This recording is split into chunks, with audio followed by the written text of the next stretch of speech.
नमस्कार। आकाशवाणी से प्रस्तुत है समाचार संध्या।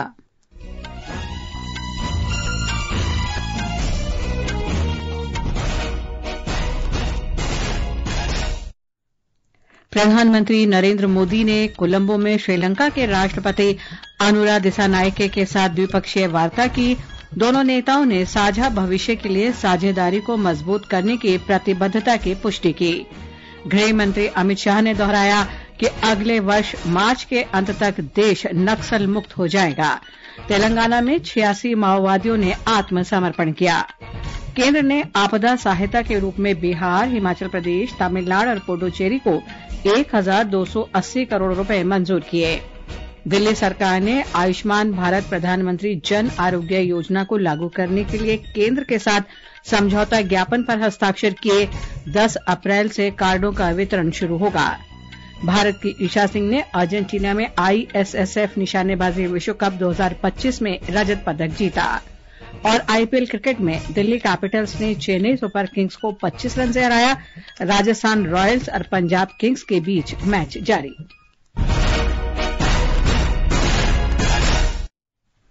समाचार संध्या के साथ मैं लवली निगम।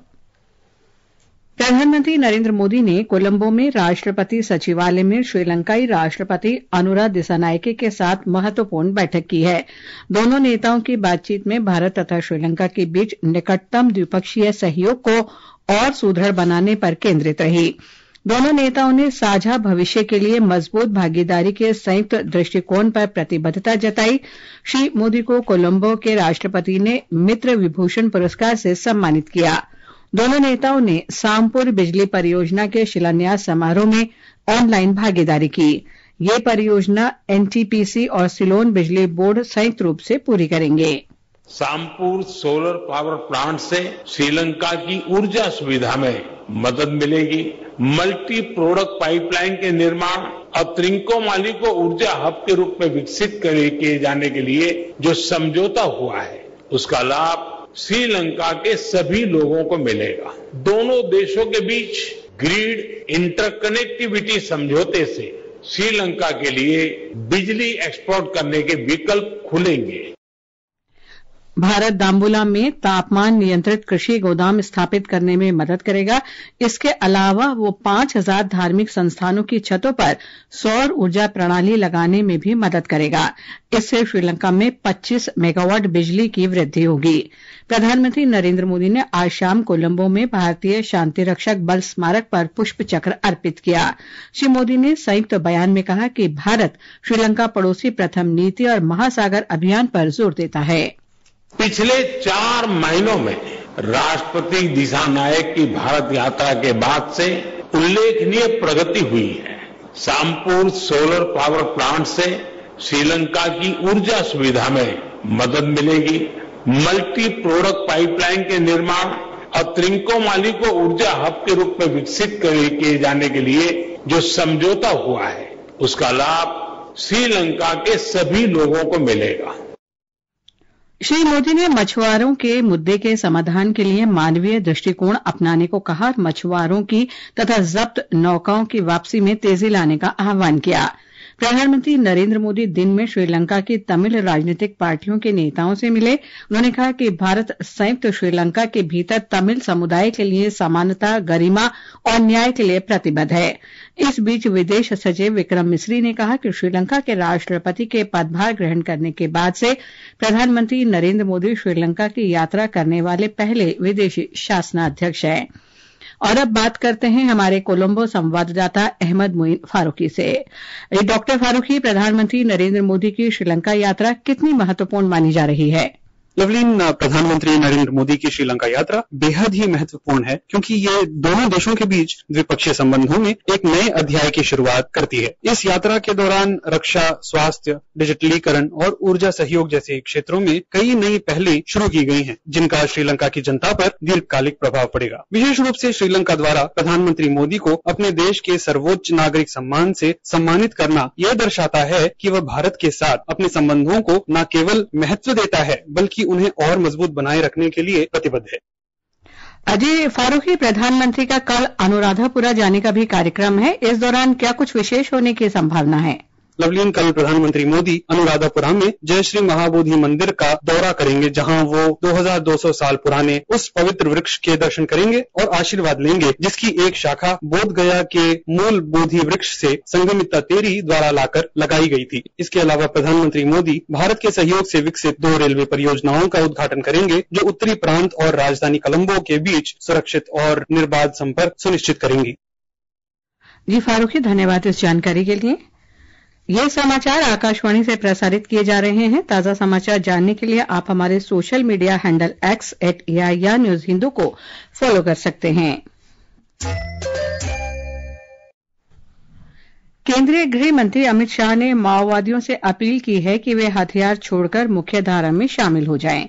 आज छत्तीसगढ़ के दंतेवाड़ा में बस्तर पंडुम के समापन समारोह को संबोधित करते हुए गृह मंत्री ने कहा कि अगले चैत्र नवरात्र तक छत्तीसगढ़ से लाल आतंक समाप्त हो जाएगा। मैं आज सभी जिनके हाथ में हथियार है वो और हथियार नहीं है वो सभी नक्सली भाइयों को विनती करने आया हूं, आप हथियार डाल दीजिए, मेन स्ट्रीम में आइए, आप हमारे अपने हैं। छत्तीसगढ़ की जनजातीय कला और शिल्प को संरक्षित और संवर्धित करने के लिए आयोजित किए गए बस्तर पंडुम की सराहना करते हुए गृह मंत्री ने कहा कि अगले वर्ष बस्तर पंडुम में देश के हर आदिवासी जिले के कलाकार शामिल होंगे। एक रिपोर्ट। केंद्रीय गृह मंत्री अमित शाह ने कहा है कि छत्तीसगढ़ के बस्तर इलाके की संस्कृति, यहाँ की बोली, गीत, वाद्य यंत्र, नृत्य और व्यंजन छत्तीसगढ़ के साथ साथ भारत की संस्कृति का गहना है। उन्होंने घोषणा की कि अगले वर्ष से बस्तर पंडुम के तहत 12 श्रेणियों की स्पर्धाएं होंगी और जिसमें देश के हर जनजातीय जिले के कलाकार शामिल होंगे। इसके अलावा इसे अंतर्राष्ट्रीय दर्जा दिलाने और बस्तर की संस्कृति से दुनिया को परिचित कराने के लिए विभिन्न देशों के राजदूत को बस्तर के विभिन्न जिलों का भ्रमण कराया जाएगा। विकल्प शुक्ला, आकाशवाणी समाचार, रायपुर। समारोह में छत्तीसगढ़ के मुख्यमंत्री विष्णुदेव साय और उप मुख्यमंत्री विजय शर्मा भी शामिल हुए। इस बीच तेलंगाना में भद्राद्री कोठागुडेम जिले में 20 महिलाओं सहित 86 माओवादियों ने पुलिस के सामने आत्मसमर्पण कर दिया है। लंबे समय से वामपंथी उग्रवाद से प्रभावित इस क्षेत्र में शांति और सामान्य जनजीवन के लिए इसे एक बड़ा कदम माना जा रहा है। पुलिस महानिरीक्षक चंद्रशेखर रेड्डी ने बताया कि राज्य पुलिस के ऑपरेशन चुए यूथा सहायता कार्यक्रम में के अंतर्गत ये आत्मसमर्पण माओवादियों के पुनर्वास का हिस्सा है। उन्हें तत्काल सहायता के रूप में 25-25 हजार रुपए प्रदान किए गए हैं। वहीं आंध्र प्रदेश के अल्लूरी राजू जिले में माओवादियों के 11 लोगों ने पुलिस के सामने आत्मसमर्पण कर दिया। पुलिस अधीक्षक ने कहा कि केंद्र और राज्य दोनों सरकारों के विकास और कल्याणकारी पहलों के कारण माओवादी पार्टी का प्रभाव कम हो रहा है।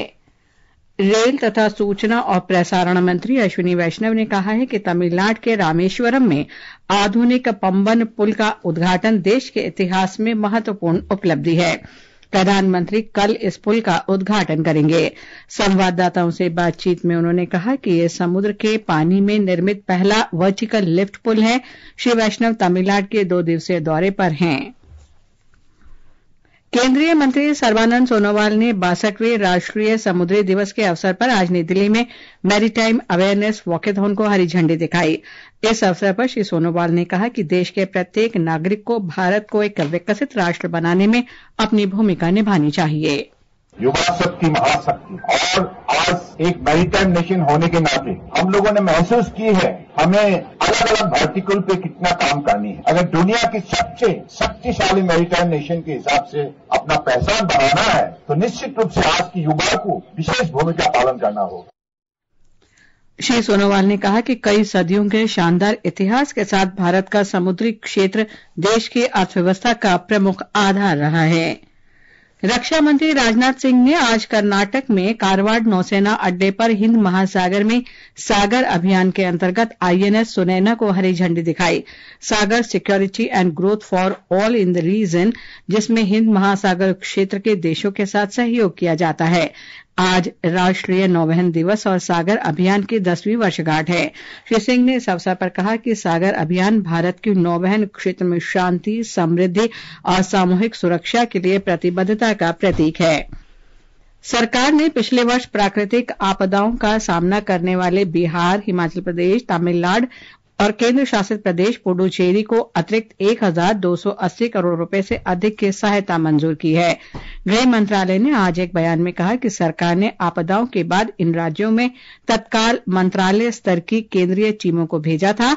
मंत्रालय ने यह भी कहा कि वर्ष 2024-25 में 28 राज्यों को राज्य आपदा प्रतिक्रिया कोष के तहत 20,264 करोड़ रुपए से अधिक जारी किए गए हैं और 19 राज्यों को राष्ट्रीय आपदा प्रतिक्रिया कोष से 5,160 करोड़ रुपए से अधिक की राशि दी गई है।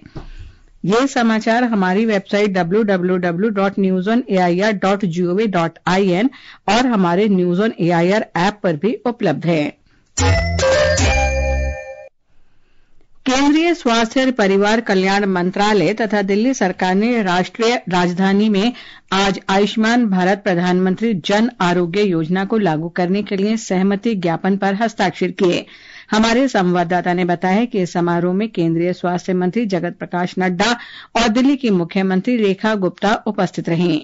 आयुष्मान भारत विश्व की सबसे बड़ी स्वास्थ्य बीमा योजना है, जिसका उद्देश्य गरीब परिवार के लोगों को प्रति वर्ष प्रति परिवार 5 लाख रुपए का स्वास्थ्य बीमा प्रदान करना है। इस अवसर पर केंद्रीय स्वास्थ्य मंत्री जगत प्रकाश नड्डा ने कहा कि राष्ट्रीय राजधानी में 6,50,000 से अधिक पात्र परिवारों को इस योजना का लाभ मिलेगा। उन्होंने बताया कि आशा और आंगनवाड़ी कार्यकर्ताओं सहित 36 लाख अग्रिम पंक्ति के स्वास्थ्य कार्यकर्ताओं को इस योजना के अंतर्गत लाया गया है। ये प्रधानमंत्री आयुष्मान भारत जन आरोग्य योजना के तहत पहले जो 2014 में 62% उसका पैसा हेल्थ पर खर्च होता था, आज वो घट करके 38 पर आकर के खड़ा हो गया, 38% पर आकर। वहीं दिल्ली की मुख्यमंत्री रेखा गुप्ता ने कहा कि राष्ट्रीय राजधानी के निवासी देश भर में अब 30,000 से ज्यादा सूचीबद्ध अस्पतालों में इस योजना का लाभ उठा सकेंगे। उन्होंने घोषणा की कि इस महीने की 10 तारीख से आयुष्मान भारत कार्ड का वितरण शुरू हो जाएगा। आज केंद्र की ओर से 5 लाख रुपए तक का इलाज दिल्ली के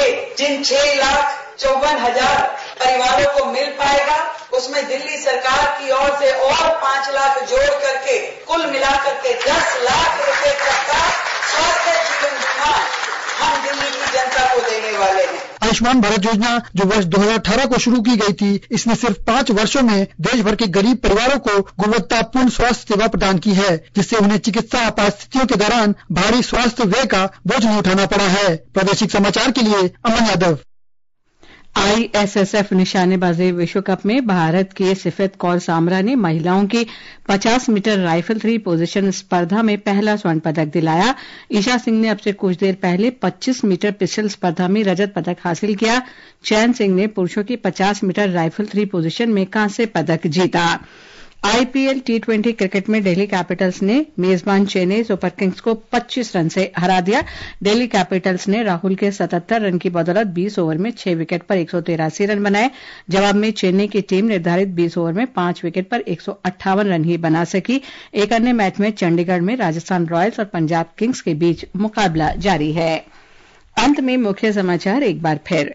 प्रधानमंत्री नरेंद्र मोदी ने कोलंबो में श्रीलंका के राष्ट्रपति अनुरा दिसानायके के साथ द्विपक्षीय वार्ता की। दोनों नेताओं ने साझा भविष्य के लिए साझेदारी को मजबूत करने की प्रतिबद्धता की पुष्टि की। गृह मंत्री अमित शाह ने दोहराया, अगले वर्ष मार्च के अंत तक देश नक्सल मुक्त हो जाएगा। तेलंगाना में 86 माओवादियों ने आत्मसमर्पण किया। केंद्र ने आपदा सहायता के रूप में बिहार, हिमाचल प्रदेश, तमिलनाडु और पुडुचेरी को 1,280 करोड़ रुपए मंजूर किए। दिल्ली सरकार ने आयुष्मान भारत प्रधानमंत्री जन आरोग्य योजना को लागू करने के लिए केंद्र के साथ समझौता ज्ञापन पर हस्ताक्षर किए। 10 अप्रैल से कार्डों का वितरण शुरू होगा।